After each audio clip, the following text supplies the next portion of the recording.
अजगर बना पति। त्रिपुरा के पहाड़ी अंचल में दो सुंदर बहनें रहती थी। उनके बालपन में ही उनकी माता का स्वर्गवास हो गया। उनके पिता अचाई पुरोहित थे। उन्होंने पत्नी की मृत्यु के पश्चात दूसरा विवाह नहीं किया। उन्हें भय था कि विमाता उनकी पुत्रियों का लालन पालन ठीक ढंग से नहीं कर पाएगी। पिता के स्नेह दुलार में पुत्रियां पली बड़ी। पुरोहित की आमदनी बहुत कम थी।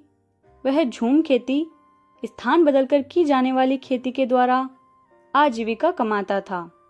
उसकी पुत्रियां भी पिता की परेशानी समझती थी, अतः वे अपने पिता से अनुचित मांग नहीं करती थी। वर्षा ऋतु में उनके कष्ट और भी बढ़ जाते। कई वर्षों से मकान की मरम्मत नहीं हो पाई थी, अतः बरसात का पानी घर में घुस जाता। यूं तो उनका घर एक ऊंचे मचान पर था, किंतु पानी वहां भी पहुंच जाता। एक दिन दोनों बहनें खेत से थककर लौटी। पूरे घर में पानी भरा हुआ था। छोटी बहन के मुंह से आह निकली। वह तड़पकर बोली, दीदी, अब हम क्या करें? ठहरो, देखती हूँ, शायद कुछ भोजन पड़ा होगा, अभी उसे खाकर ही भूख मिटाते हैं, कहकर बड़ी बहन ने सांत्वना दी। बड़ी बहन ने थैला टटोला, किंतु खाने को कुछ नहीं मिला। सब कुछ बरसात के पानी में भीगकर खराब हो गया था। उसकी आंखों में आंसू आ गए। छोटी बहन का दुख वह सह न सकी। उसने प्रतिज्ञा की कि मैं उसी को अपना पति मानूंगी जो मेरे घर को संवार देगा। जिस तरह सबके कष्ट दूर होते हैं, उसी तरह वह दुख भरी रात्रि भी बीत गई। अगले दिन जब दोनों बहनें घर लौटी तो घर की काया पलट देखकर दंग रह गई। सारे घर की मरम्मत की गई थी तथा खाने पीने का सारा सामान भी मौजूद था। इतने खाद्य पदार्थ उन्होंने पहले कभी नहीं देखे थे। अचाई ने भी घर का परिवर्तन देखा तो उत्साह के साथ बोला, यह तो वन देवी की कृपा है। उससे तुम लोगों का कष्ट नहीं देखा गया, इसलिए उसने हमारी सहायता की है। पिता तो भर पेट खाकर सो गए, किंतु बड़ी बहन उनके अनुमान से संतुष्ट न थी। वह चांदनी रात में बाहर आकर खड़ी हो गई।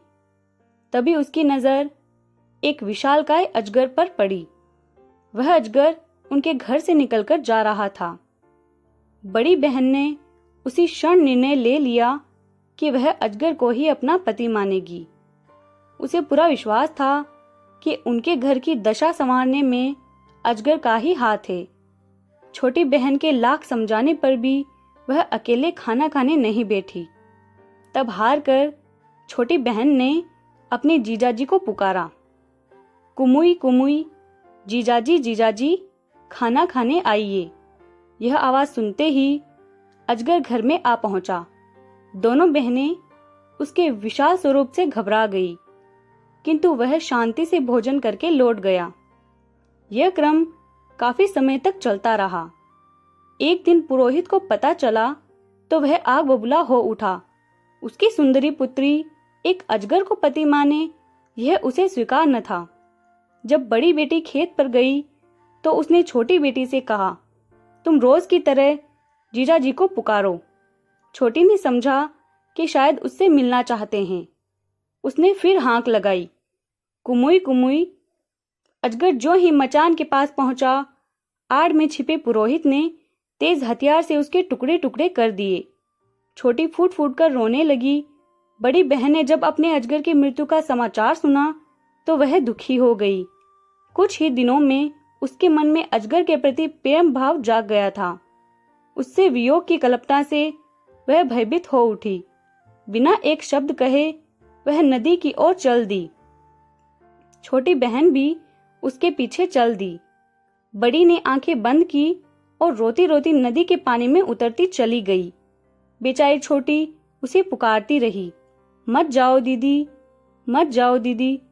बड़ी बहन जो ही नदी में उतरी तो सीधे एक राजभवन में पहुंच गई। जल के नीचे इतना सुंदर महल देखकर वह दंग रह गई। प्रवेश द्वार पर उसका अजगर पति स्वागत के लिए खड़ा था। उसके बाद वह वहीं सुखपूर्वक रहने लगी।